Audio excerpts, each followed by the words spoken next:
The annual Whitmore family barbecue was in full swing on a sunny afternoon at my uncle's country club in Napa Valley, when my cousin Caroline's voice sliced through the hum of laughter and clinking wine glasses. "Oh wow, Ellie's here, still pushing paper at some desk job, hun?" I adjusted the sleeve of my understated cream dress. "Valentino," though no one here would recognize that, and offered a faint smile. If only they knew that by Monday morning, I'd be finalizing the acquisition of both Caroline's overpriced wellness app and my other cousin Zach's struggling venture fund. "Still at Redmond Group," I murmured as I accepted a glass of Sauvignon Blanc.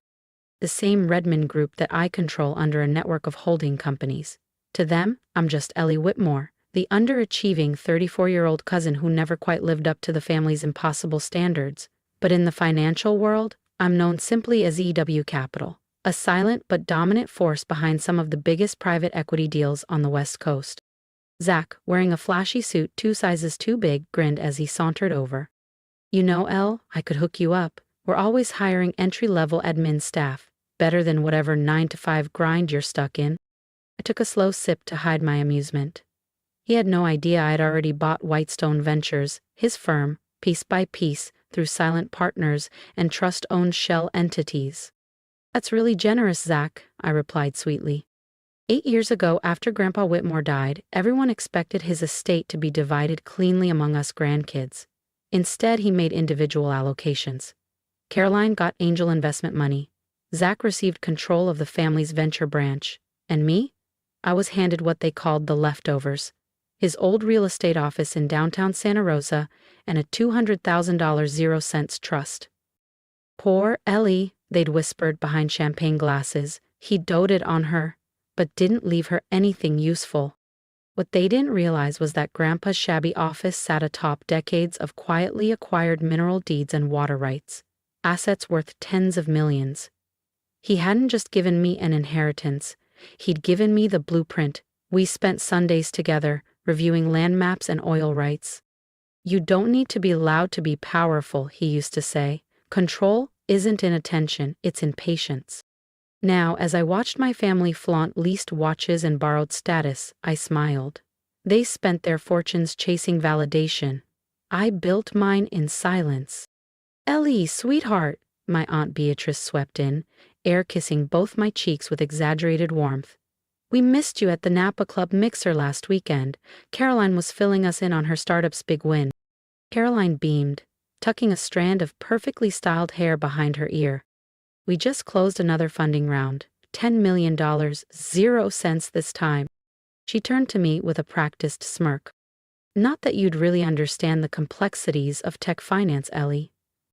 I nodded politely, though my mind flicked to the reports sitting on my home office desk.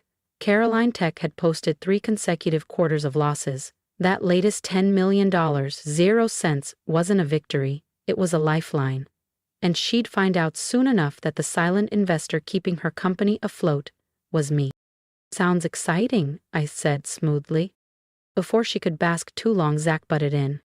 "Whitestone Ventures just acquired 3 new AI startups. We're projecting billion-dollar returns within the year."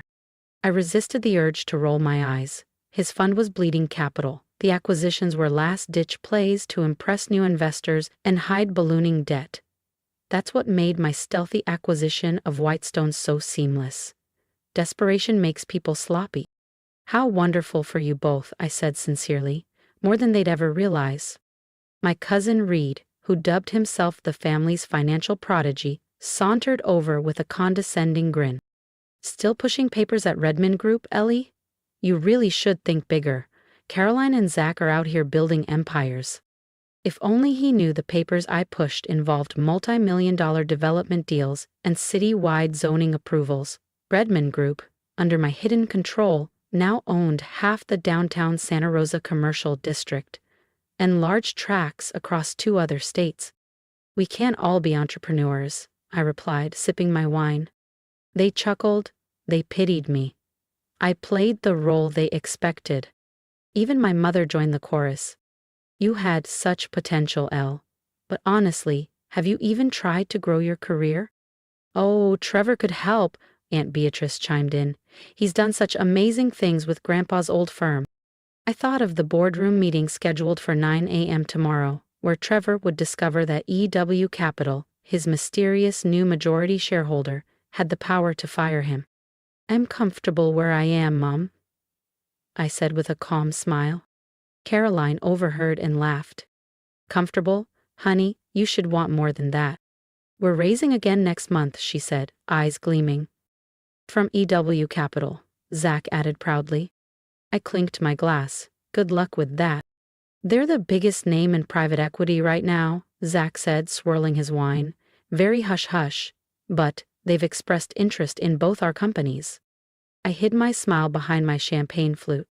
EYW Capital, my carefully orchestrated network of shell corporations and blind trusts, had spent the last 6 years becoming a dominant, anonymous force in acquisition deals across the western U.S. Tomorrow, the curtain would finally drop. "I've heard of them," I said with practiced neutrality. "Quite the portfolio they're building." Caroline scoffed, not even trying to mask the disdain in her voice. "As if you'd understand what goes into that kind of deal. Stick to your filing cabinets, Ellie. Leave the real strategy to those of us who actually run companies," Zach added, his fork clinking against his half-finished steak. Before I could respond, Aunt Beatrice clapped her hands and called everyone to the dinner table. I ended up between Zach and Caroline, listening to them volley inflated business jargon as if they were on a CNBC segment. "Whitestone Ventures is about to close the biggest deal in our history," Zach boasted. "Once EW Capital signs on, we'll be scaling internationally. We're talking billions." Caroline rolled her eyes. "Please, your dinosaur of a firm is one misstep from collapse. My wellness AI platform is the future, and trust me, EW knows it." They're leaning toward me. If only they knew the truth, that both of their companies already belonged to me. Their pleas, pitch decks, and projections had all funneled into my strategy. Their destinies had already been decided over mahogany boardroom tables and NDA-laced email threads. "Speaking of your future," my mother's voice floated from across the table. "Ellie, have you thought about going back to school? Maybe get that MBA you always talked about." I pictured my corner office. Glass walls overlooking downtown Santa Rosa, marble floors, the discreet security detail outside my door, and the wall, lined with framed contracts, each one a silent takedown. "I'm fine where I am, Mom," I said gently. Zach snorted. "That's the problem. No ambition. Grandpa would be crushed if he saw you now." I touched the gold key around my neck, the one to Grandpa's old office, where it had all begun. "I think Grandpa understood more than you ever did." The topic shifted to vacation homes and boat upgrades, but I caught the tension in Caroline and Zach's side glances. Tomorrow's meeting with EY Capital meant salvation or collapse. They had no idea that the secret investor was the same cousin they'd mocked for a decade. As dessert was served, I excused myself. "Big day tomorrow," I said. "Don't overdo it filing those reports," Caroline called after me, laughing. In my car, a discreet armored Audi, I dialed my assistant. "Is everything ready for tomorrow?" "Yes, Miss Whitmore, the boardroom is yours." "The contracts are finalized and the board members have been briefed," my assistant confirmed over the speaker. "Your cousins won't know what hit them." I drove back to my penthouse loft overlooking Santa Rosa, designed not with flashy displays like Caroline's pastel art gallery of a condo or Zach's velvet-curtained bachelor palace, but with quiet sophistication, natural woods, clean lines, and a sense of calm Grandpa always valued. In my office, I reviewed the paperwork one last time. Tomorrow, EW Capital would lift the veil and my entire family would see the truth. Their invisible cousin hadn't just built a career, I'd built a legacy. I picked up a photo that had always stayed on my desk. Grandpa and me, seated at his old downtown office, poring over a zoning map. His smile was proud but subtle, he never bragged. The best kind of success, he used to say, is the kind they never see coming. Tomorrow they'd understand exactly what he meant. The next morning I arrived at Redmond Group headquarters early, not in my usual neutral skirt and cardigan, but a tailored navy power suit, worth more than Caroline's SUV. My assistant Sophie greeted me at the private elevator. "Both your cousins are already here," she said with a slight grin. Caroline's on her third request for matcha, and Zach's pacing like he's in a hostage situation. They feel it coming, I replied, they just don't know what it is. The conference room, perched on the top floor, offered sweeping city views. Inside, Caroline and Zach sat at opposite ends of the long table, posturing behind confidence they clearly didn't feel. Their attorneys looked tense. "What is she doing here?" Caroline asked sharply when I entered. "This is a private meeting with EW Capital." Zach chuckled, dismissive. "Ellie, we appreciate the moral support, but this is a bit over your head. Maybe grab us some coffee while the real decision-makers arrive." I set my briefcase on the table. "I think you'll find I'm right where I need to be." Sophie handed out folders to each person present. "Please review the contents," I said, keeping my voice calm. "You'll find full documentation of EW Capital's ownership of both Whitestone Ventures and Caroline Tech, as well as proposed terms for the merger." Zach froze mid-page. Caroline's lips parted, trembling. This has to be a mistake," she whispered. "EW Capital is you?" she gasped. I smiled, taking my seat at the head of the table. "Ellie Whitmore, founder and CEO of EW Capital, majority shareholder of Redmond Group, and, as of this morning, the owner of both your companies." Zach's jaw tightened. "No, you're a secretary." "No," I corrected. "I let you think I was. Just like I let you believe Grandpa's old office building was worthless," I said, calmly placing my phone face down on the table. "Just like I let you both believe your companies were still under your control." "But my tech platform," Caroline stammered, her voice cracking. "It's been losing money for 3 quarters straight." I nodded. "Exactly. And the only reason you secured that last round of funding was because I arranged it through one of my subsidiary investment arms." Zach was frantically flipping through the packet, his face paling. "Whitestone Ventures, my father's company," he began. "Has been mine for months," I said, almost gently. "Those high-risk investments you've been using to plug the holes? I've been buying the debt, quietly, strategically." The doors burst open. My mother, Aunt Beatrice, and a few other family members entered, clearly summoned by panicked texts from Zach and Caroline. "What's going on?" my mother demanded. "Why are they saying something about Ellie and some capital firm?" "Perfect timing," I said, rising from my seat. "Sophie, would you please bring up the presentation?" The wall screen came to life, displaying a sleek diagram, layer upon layer of holding companies, trusts, and equity groups. Lines connected logos and names to a single hub in the center, EW Capital. "This," I told the room, "is the real me. Over the past 8 years, while you all whispered about my wasted potential, I was building this. Over $500 million. 0 cents in assets spanning real estate, technology, and private equity." I let the silence stretch. "That includes Redmond Group, Whitestone Ventures, Caroline Tech, and more than 30 other firms you've never even heard of." My mother stared, speechless. "How?" "Remember Grandpa's worthless office downtown?" I asked. "It came with property rights, water claims, and mineral deeds. Millions in hidden value. He didn't leave me scraps. He left me the foundation." Caroline's face twisted in anger. "You deceived us. Just like you pretended your company wasn't bleeding out," I shot back. "You wore your debt like designer labels. And Zach, you called yourself a mogul, but you were clinging to borrowed time." "We were building something," Zach argued. "No, you were playing business," I replied. "Image over substance." I turned to the legal team. "Shall we move to the merger terms? Both companies will be restructured under the EW Capital umbrella. Leadership will be re-evaluated." "You can't do this," Caroline whispered. "I already did." My mother stepped forward, eyes misted. "Why didn't you tell us?" "Would you have listened?" I said, unlocking my briefcase. "Or would you have tried to claim it just like you did with everything else I ever valued?" I pulled out an old photograph. Grandpa, seated in his worn leather chair, pointing at a map of Santa Rosa.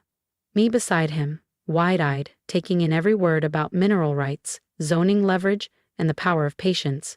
He knew exactly what he was doing when he left me that worthless downtown building. He knew I'd recognize its real worth and what it could become. The next few hours passed in a whirlwind. Signatures, restructurings, deal memos flying between teams. In the end, both Caroline and Zach had no choice but to admit it. EW Capital offered the stability and leadership their companies desperately needed. Their egos were bruised, sure, but they still had roles, for now. Zach was reduced to investment advisor. Caroline, no longer CEO, was kept on as a consultant with guardrails. As the lawyers trickled out, my mother lingered behind. "All these years," she said softly, "we thought we were the successful ones." "Success doesn't always need to speak loudly," I replied, my gaze drifting to the skyline. "Sometimes the quietest person in the room is the one shaping the future." In the following months, things shifted. Caroline's startup, with real oversight and funding, finally started turning a profit. Zach, no longer calling the shots, actually began learning the fundamentals for the first time. The family dynamic changed, too. Gone were the backhanded comments and pitying glances. At the next family gathering, when someone asked about my work, they actually listened. Really listened. As for Grandpa's old office, I kept it. Renovated the rest of the floor, but left his desk untouched. Sometimes I'd sit there at night, fingers tracing the grain of the old oak, hearing his voice in the quiet. True power doesn't need an audience. One evening, as I was locking up, I found Zach waiting downstairs. "I've been thinking," he said, humbled. "All that time we were showing off. We missed what Grandpa was trying to teach us." I touched the gold key around my neck. "What was that?" "That real success isn't about looking powerful," he said. "It's about being powerful. You built an empire, while we played dress up." I nodded. "Want to know the real secret?" He leaned in. "Success doesn't need applause. It needs patience, focus, and the strength to keep building while everyone thinks you're failing." As I walked to my car, the city skyline rose before me. My skyline, though few knew it. Sometimes the best revenge isn't shouting, "I told you so." It's proving yourself right quietly, completely, until they can't ignore it anymore. And sometimes that truth comes wrapped in a $500 million 0-cents empire. And the sweetest success of all? Victory on your own terms. Thank you. Not just for watching, but for seeing me. For years I was the invisible one, the overlooked cousin, the secretary at family dinners who nobody thought twice about, but while they were talking over me, I was building quietly, brick by brick, until the empire spoke for itself. If you've ever been underestimated, dismissed, or told you weren't enough, I want to hear from you. Drop a comment below and tell me, what are you building in silence? And if my journey resonated with you, hit that subscribe button. Not for the drama, but for the reminder that true success doesn't need permission or applause. It just needs persistence. Here's what I've learned. You don't need to explain your dreams to people who laugh at them. You don't need to shout to make an impact. What you do need is vision, patience, and the courage to keep going even when no one is watching. Because one day, those same people who doubted you will have no choice but to recognize what you've become. Build in silence. Win with grace, and never forget, you get to define what success looks like.